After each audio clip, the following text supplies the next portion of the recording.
మీరు ఇంటింటికి తిరుగుతున్నారు, ప్రజల ఎలా స్పందిస్తున్నారు, మీరు ఎలా ఫీల్ అవుతారు? ఆల్రెడీ మీ తండ్రి గారు ఈ నియోజకవర్గంలో గతంలో పోటీ చేద్దామని ప్రయత్నం చేశారు, దురదృష్టవశాత్తు అవ్వలేదు అది. కానీ దేవుడి దయ వల్ల మీకు వచ్చింది ఈరోజు అవకాశం. ప్రజల స్పందన ఎలా ఉంది ఈరోజు పెడన నియోజకవర్గం? ఈరోజు పెడన నియోజకవర్గంలో గడిచిన నెల 15 రోజుల నుంచి నేను గడప గడప తిరుగుతూ ఉన్నాను.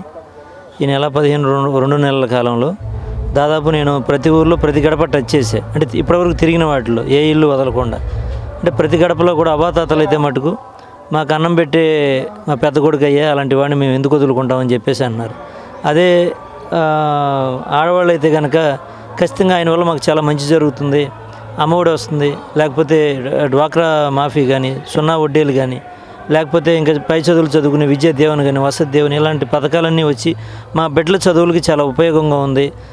అలాగే మరి చేతి వచ్చి లేదా కాపు నేస్తం వచ్చి ఇలాగొచ్చి చిన్న చిన్న అంటే ఒక గేదెను కొనుక్కోవటం, అంటే పశువులను పెంచుకునే వాళ్ళు దాని ద్వారా పోషకం అంటే పోషణగా నెలకు 10,000 5,000 వచ్చేట్టుగా ఏర్పాటు చేసుకోవటం, లేదా కొంతమంది రోడ్లు గోల్డ్ వ్యాపారాలు చేయటం ఆ చేతి డబ్బులతో, లేకపోతే కొంతమంది కలంకారీ కానీ చేనేత కానీ ఇలాంటివి పెట్టి చిన్న చిన్న అంటే చిరు వ్యాపారాలు చేసుకునే వాళ్ళకి ఈ చేతి కానీ కాపు నేస్తం కానీ, లేకపోతే ఇవన్నీ కూడా చాలా ఉపయోగకరంగా ఉన్నాయి.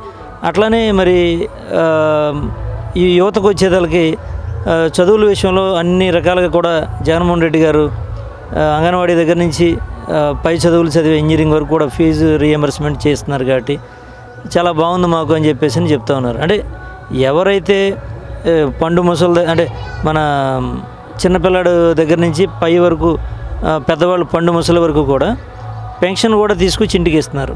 అంటే ఇలా ఎవరికి ఏం కావాలో వారికి అన్నీ కూడా సమకూరుస్తూ ఉన్నారు. ఈ పరిపాలనలో సంక్షేమంతో పాటు అభివృద్ధి కూడా బాగుంది. కాబట్టి ప్రజలంతా మళ్ళీ ఇంకొకసారి జగన్మోహన్ రెడ్డి గారికి పట్టడం కట్టడానికి సిద్ధంగా ఉన్నారు ఈ పెడన నియోజకవర్గంలో.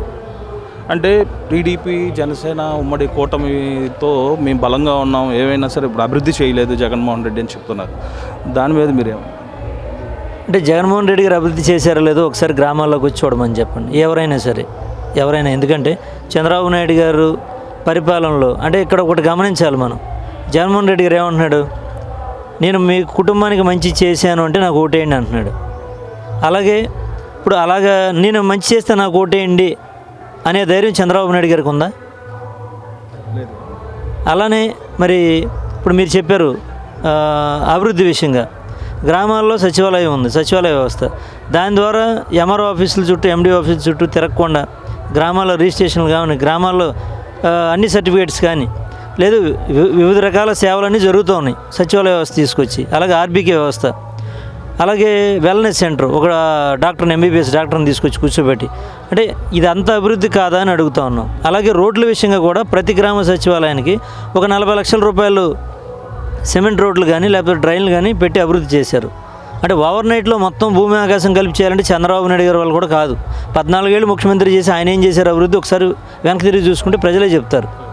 కాబట్టి ఇప్పుడు ఈ 5 సంవత్సరాల కాలంలో జగన్మోహన్ రెడ్డి గారు ఎంత అభివృద్ధి చేశాడో దయచేసి ఒకసారి ప్రజలు గమనించారు, ప్రతిపక్ష నాయకులు కూడా గమనించి చూస్తే అర్థమైంది వాళ్ళకి. డెఫినెట్గా సంక్షేమ అభివృద్ధి 2 కళ్ళతో జగన్మోహన్ రెడ్డి గారు ముందుకు వెళ్తూ ఉన్నారు. ఆ సంక్షేమ అభివృద్ధి మమ్మల్ని గెలిపేస్తూ ఉంటాయి ఖచ్చితంగా. అది ఏదైతే పెడన నియోజకవర్గంలో ఖచ్చితంగా గెలిచేది వైఎస్ఆర్సీపీఏ, జగన్మోహన్ రెడ్డి తిరిగి మళ్ళీ సీఎం అవుతారని చెప్పి రాము అయితే చాలా గట్టిగా చెప్తున్నారు. ఇదే పరిస్థితి మరి రేపొద్దున ఎలక్షన్లో ఎవరు గెలుపు ఏంటనేది వేచి చూడాల్సిన అవసరం అయితే ఉంది. కెమెరామెన్ కిరీటితో Chiranjeevi, Chanakya Telugu. Please subscribe to Chanakya channel.